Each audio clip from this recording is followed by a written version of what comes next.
और इसको मैं थोड़ा परिवर्तित करके बोलूंगा, ऐसा कोई भावना आवे जिससे इसके चित्त में कोई दुर्भाव प्रकट हो जाए।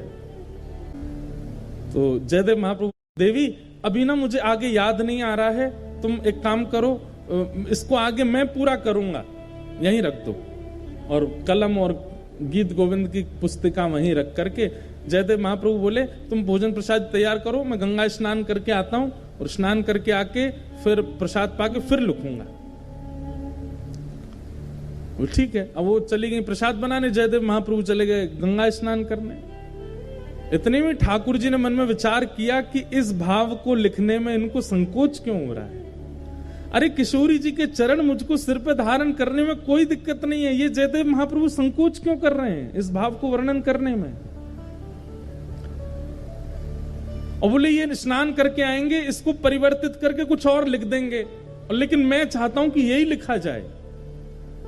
तभी जयदेव महाप्रभु का रूप धारण करके स्वयं श्री जगन्नाथ जी आ गए। और जयदेव महाप्रभु के रूप में जैसे आए, पत्नी बोली बड़ी जल्दी स्नान कर आए। हाँ देवी, वो मुझे पंक्ति याद आ गई थी, आगे जो लिखनी है, लाओ कलम दो, मैं लिख देता हूं। और तुम भोजन बन गया? बोले हाँ तैयार है। बोले लगाओ थाली, मैं भी पंक्ति लिख देता हूं। और श्री जगन्नाथ महाप्रभु ने जयदेव जी का रूप धारण करके इस पंक्ति को लिखा। क्या? हे किशोरी जी, आपके चरण कैसे हैं? बोले इन चरणों को यदि कोई दूर से देख ले और उसके चित्त में यदि काम भी उत्पन्न हो गया होगा, तो किशोरी जी के चरणों में इतनी सामर्थ्य है कि उसके हृदय से उस काम का नाश हो जाएगा।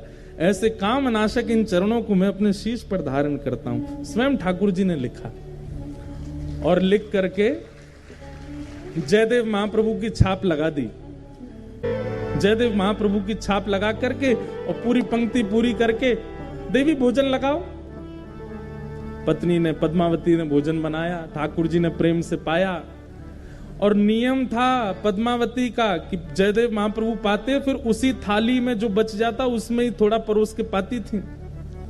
आज ठाकुर जी ने अपना अधरामृत दे दिया पद्मावती को, और पद्मावती ने प्रेम से उसी में ही दाल भात मिला करके पाया। आज तो ऐसा अद्भुत, आज पद्मावती बोली ऐसा लगता है मेरे हाथों में लक्ष्मी आ गई है, कितना सुंदर स्वाद, ऐसा लगता है जगन्नाथ महाप्रभु का भात पा रही हूं क्या।